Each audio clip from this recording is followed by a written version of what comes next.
Pag may nakikipit. Hindi po siya pwede nang masyado.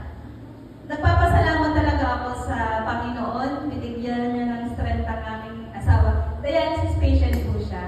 So, talagang kahapon pa ako nangangamba kasi hindi siya pwede alas 3 gising na siya. Tapos, all throughout hanggang 11 ay hindi siya nagpahinga. Pero walang naging balakid dahil yes! Grabe! Dahil kung yun ay nasa bahay lang, magdamag na rin akong gising, naka-oxygen na yan, naghihilot na ako ng kung ano-anong parte ng katawan. Pero si Lord talaga, pag si Lord ang kumilos, ay talagang walang imposible. At nagpapasalamat ako sa lahat ng servants.